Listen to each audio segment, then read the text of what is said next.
India 1947 சுதந்திரம் பெற்றது. அப்போ முஸ்லீம்களுக்கு தனியா பாகிஸ்தான் பிரிச்சு கொடுத்துட்டாங்க. அப்போ இங்கிருந்து எல்லாரும் பாகிஸ்தானுக்கு போயிட்டாங்க. மீதி இருந்தவங்க இந்திய அரசியல் சட்டத்தை ஏத்துக்குன்னு நாங்க இங்கே இருக்கிறவங்கள இருந்துன்னு சொல்லிட்டு காந்தி சொல்லிட்டாருங்க. அதுல இருந்து நீங்க இங்கதான் இருக்கிறீங்க, நம்ம எல்லாரும் ஒன்னா சகோதரமா பழகின்னு இருக்கோம். ஆனா நீங்க இந்திய அரசியல் சட்டத்துக்கு மாறாக உங்க சமுதாயம் மார்க்க சட்டத்தின்படி தான் நீங்க வாழ்ந்து கொண்டிருக்கிறீங்க. எப்படின்னு கேட்டீங்கன்னா, ஒருவருக்கு ஒருத்தின்றது இந்திய அரசியல் சட்டத்தில் இருக்கு. இவங்க கவர்மெண்ட் இந்திய கவர்மெண்ட்ல 2 குழந்தை மேல பிறந்து வேணான்றாங்க. அதை உங்க இதுல இல்ல. உங்க அரசியல் சட்ட பிரகாரம் மனைவி விவாகரத்து பண்றது பண்ணிட்டு நீங்க உடனே மறுமணம் பண்ணிருக்கீங்க. அதுக்கு தக்க விளக்கம் கொடுத்து சகோதரர் அவர்கள் கேட்கிற கேள்வி, நாடு பிரிஞ்சது, முஸ்லீம்களுக்கு எல்லாம் பாகிஸ்தான் கொடுத்தாச்சு, நீங்க எல்லாம் இங்க தங்கிட்டீங்க, இங்க இந்திய அரசியல் சட்டம்னு ஒண்ணு இருக்கு, இந்திய அரசியல் சட்டப்படி நீங்கள் வாழ்வது சரியா? அதை விட்டு உங்களுடைய சமயத்துக்கு என்று ஒரு சட்டம் இருக்கு, அந்த சட்டப்படி வாழ்வது சரியா? நிறைய குழந்தைகளை பெற்றுக்கிறீங்க, நிறைய பொண்டாட்டியை முடிச்சுக்கிறீங்க, இதெல்லாம் சரிதானா? கேள்வி. முதலாவதாக, இந்தியா சுதந்திரம் அடைந்த பிறகு நமது நாட்டினுடைய தலைவர்கள் ஒரு முதிர்ச்சியான ஒரு முடிவை செய்தார்கள்.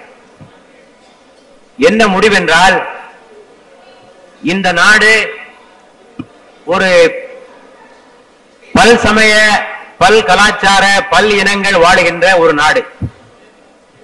ஆகவே இந்த நாட்டில் எந்த ஒரு குறிப்பிட்ட மதத்தினுடைய கொள்கைகள் பின்பற்றப்பட மாட்டா. அரசாங்கத்தினுடைய கொள்கை மதசார்பின்மை, செக்யூலரிசம் என்பது அரசாங்கத்தினுடைய கொள்கை. ஒவ்வொரு மதத்தவரும் தாங்கள் பின்பற்றுகின்ற மத கோட்பாடுகளின்படி வாழ்வதற்கு உரிமை உண்டு என்று சட்டம் இயற்றினார். ஆர்டிகிள் 25 இந்திய அரசியல் சாசனத்தினுடைய 25வது பிரிவு என்ன சொல்கிறது? Subject to public order, morality and health, all persons are equally entitled to freedom of conscience, the right to profess, practice and propagate religion. பொது அமைதிக்கும் ஒழுங்குக்கும் ஆரோக்கியத்திற்கும் உட்பட்டு எல்லோரும் தாங்கள் விரும்புகின்ற மனச்சாட்சியில் நடப்பதற்கு உரிமை உண்டு. அவர்கள் விரும்புகின்ற மதத்தை ஏற்றுக்கொள்ளவும் பின்பற்றவும் பிரச்சாரம் செய்யவும் அவர்களுக்கு உரிமை உண்டு.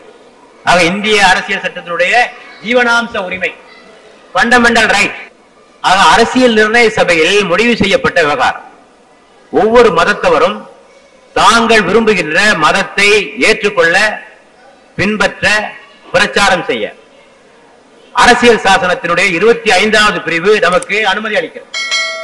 அதன் அடிப்படையில் ஒவ்வொரு மதத்தவருக்கும் தனியார் சட்டத்தை பின்பற்றுவதற்கு உரிமைகள் வழங்கப்பட்டன. இந்து பெர்சனல் லா, இந்துக்கள் அவருடைய சட்டப்படி நடந்து கொள்ளலாம், இந்து பெர்சனல் லா இருக்கிறது. முஸ்லிம் பெர்சனல் லா, முஸ்லிம் தனியார் சட்டம். கிறிஸ்டியன் பெர்சனல் லா அவர்களுக்கு இருக்கிறது. பார்சி ஆக்ட் அவர்களுக்கு இருக்கிறது. எங்களுக்கு எந்த மதமுமே வேண்டாம் அப்படின்னு சொன்னாங்கன்னா ஸ்பெஷல் மேரேஜ் ஆக்ட், அது செக்யூலர் ஆக்ட், அதுக்கு கீழே அவர்கள் வந்து விடலாம். ஆகவே இந்த நாட்டிலே வாடுகின்ற அத்தனை பேருக்கும் அவர்கள் மதத்தை பின்பற்றுவர்களாக இருந்தாலும் சரி, அவர்கள் நாத்திகவாதிகளாக இருந்தாலும் சரி, அவர்கள் பின்பற்றுகின்ற கொள்கையின் அடிப்படையில் வாழவும் அந்த சட்டத்தை பின்பற்றுவதற்கும் அரசாங்கம் உரிமை கொடுத்திருக்கு. ஆகவே முதலாவது உங்கள் கேள்வியிலே உள்ள தவறு என்னவென்று சொன்னால், இந்திய அரசியல் சாசனத்துக்கு மாறாக எதையும் நாங்கள் செய்யவில்லை. இந்திய அரசியல் சாசனம் எல்லா மதத்தவருக்கும் வழங்கி உள்ள ஒரு உரிமையின் அடிப்படையில் தான் இந்த இஸ்லாமிய ஷரியத் சட்டத்தை, மார்க்க சட்டத்தை நாங்கள் பின்பற்றிக் கொண்டிருக்கிறோம். ஆக அரசியல் சாசனத்திற்கு இது எதுவுமே முரணானதல்ல. இது முதல் பகுதி. இரண்டாவது பகுதி, இந்த இஸ்லாமிய ஷரியத் சட்டத்தை பின்பற்றினால் மற்றவர்களுக்கு என்ன கஷ்டம் அதை சொல்லுங்க. நாங்கள் இஸ்லாமிய சட்டத்தை பின்பற்றினால் பெரும்பான்மை சமுதாயத்திற்கு என்ன இழப்பு? அப்படி இழப்பு என்றால் நாங்கள் கேட்கவில்லை. ஏனென்றா நாங்க அனுபவிக்கிறதுக்காக இன்னொருத்தரை கஷ்டப்படுத்துவது நியாயம் இல்லையே, அது நியாயம் அல்லவே. ஆகவே முஸ்லிம்கள் தங்களுடைய தனியார் சட்டத்தை பின்பற்றுவதனால் மற்ற சமுதாயங்களுக்கு ஏதாவது பாதிப்பு உண்டு இதுவரை யாரும் சொல்லியதில்லை இல்லையா? உதாரணத்திற்கு விவாகரத்து பற்றி சொன்னீர்கள். விவாகரத்து எங்களுக்குள்ள உள்ள ஒரு சட்டம், அது நீதியா அநீதியா அது பின்னால பேசுறான். அதை பத்தி நீதியா அநீதியான்னு பின்னால பேசும். இதனால் பெரும்பான்மை சமுதாயத்திற்கு என்ன பாதிப்பு? முஸ்லிம் பெண்களுக்கு பாதிப்பா இருக்கலாம். முஸ்லிம் பெண்களுக்கு பாதிப்பா இல்லைன்னு பின்னர் சொல்லுகிறேன். பெரும்பான்மை சமுதாயத்திற்கு என்ன பாதிப்பு? சரி, 4 பெண்களை மனம் முடிப்பது. நீங்க சொல்லலாம், நீ 4 பொண்டாட்டியை முடிக்க வேண்டியது, நிறைய பிள்ளைய பெற வேண்டியது, நாட்டில் மெஜாரிட்டி ஆயிர வேண்டியது, நாங்க சிறுபான்மையர் ஆயிரோம், நீங்க பெரும்பான்மையார். இப்படி ஒரு பிரச்சாரத்தை நாட்டில் உள்ள வகுப்புவாதிகள் திட்டமிட்டு பிரச்சாரம் செய்திருக்கிறார்கள். முதலாவதாக, இது 4 மனைவிகளை முடித்ததனால் முஸ்லிம்களுடைய ஜனத்தொகை ஒன்றும் அதிகரித்து விடாது. ஒரு நாட்டினுடைய ஜனத்தொகை எதை வைத்து நிர்ணயம் செய்யப்படுகிறது? அந்த நாட்டில் வாழுகிற குழந்தை பெற்றுக் கொள்கிற வயதுடைய பெண்களுடைய எண்ணிக்கையை பொறுத்து. ஃபெர்டைல் விமன் பாப்புலேஷன், குழந்தை பெறுகின்ற வயதில் இருக்கின்ற பெண்களுடைய எண்ணிக்கையை பொறுத்து ஒரு நாட்டினுடைய ஜனத்தொகை அமைகிறது. இப்ப முஸ்லிம்களை எடுத்துக்கொள்ளுங்கள். ஒரு ஆம்பளை எடுத்துக்கிடுங்க, 4 பேரை தனித்தனியா முடிக்கிறான். ஒரு 4 பேரை தனித்தனியா முடிக்கிறான். அதிக குழந்தையை பெற்றுக் கொள்வானா? அந்த ஒரே ஆளு 4 பொம்பளையும் முடிக்கிறான். யார் அதிகமாக குழந்தை பெற்றுக் கொள்வார்? ஒரு ஆளு 4 பெண்களை முடித்துக் கொள்கிறான். இன்னொன்று, அந்த 4 பெண்களையும் 4 பேர் தனித்தனியாக முடித்துக் கொள்கிறார்கள். யார் அதிகம் குழந்தை பெறுவார்? தனித்தனியா பெறவன் தான் முடிச்சு. ஆக ஒரு ஆள் 4 பொம்பளையை முடிச்சதுனால ஜனத்தொகை கூடுமா குறையுமா? குறையும், குறையும். ஒரே ஆளை 4 பொண்டாட்டியை முடிக்கும் போது 4 பொண்டாட்டி முடிச்சா நாங்க 16 ஆகி போயிடும். அந்த 4 பொம்பளையும் ஒரே ஆள் முடிச்சானா அவன் அந்த கணவன் தான் அந்த பெண்ணுக்கு 4 பெண்களுக்கு பிறந்த குழந்தைகளையும் அவன் தான் பாதுகாக்க வேண்டும். ஆக குறைவாகத்தான் பெறுவார், இல்லையா? இல்லன்னா ஒண்ணு நடக்கணும், இம்போர்ட் பண்ணணும். வெளிநாட்டில இருந்து பெண்களை இம்போர்ட் பண்ணி முடிச்சாங்கன்னா முஸ்லிம்களுடைய எண்ணிக்கை கூடுவதற்கு வாய்ப்பு இருக்கு. இருக்கிற பெண்களை தானே பகிர்ந்து கொள்ள வேண்டும். ஆகவே ஜனத்தொகை பெருக்கம் அதனால் கூடாது என்பது ஒன்று. இன்னொரு தகவலையும் நான் தருகிறேன். அரசாங்கத்தினுடைய மக்கட்தொகை குறிப்பிலே குறிக்கப்பட்டிருக்கிற ஒரு கணக்கு, இதனால் சட்டத்துக்கு எதிராக நாங்கள் எதையும் செய்துவிடவும் இல்லை, பெரும்பான்மை சமுதாயத்திற்கு பாதிப்பு ஏற்படும்படியாக நாங்கள் எதையும் செய்துவிடவும் இல்லை. இதில் சில குளறுபடிகள் உள்ள, அதை நான் சொல்ல விரும்புகிறேன். உதாரணத்திற்கு விவாகரத்தை எடுத்துக்கொண்டால், முஸ்லிம்கள் இந்த விவாகரத்து சட்டத்தை மிகவும் தவறாக பயன்படுத்திக் கொண்டிருக்கிறார்கள்.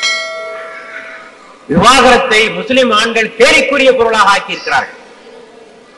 SMS விவாகரத்து செய்வது, SMS விவாகரத்து செய்யறான், கம்ப்யூட்டர்ல இமெயில்ல விவாகரத்து செய்யறான், போன்ல விவாகரத்து செய்யறான். இதற்கெல்லாம் மார்க்கத்தில் அனுமதி கிடையாது. விவாகரத்து என்பது பல கட்டங்களை தாண்டி வர வேண்டும். 2 பேருக்கும் ஒத்து போகலன்னா படுக்கையிலிருந்து தள்ளி வையுங்கள் அந்த பெண்ணை.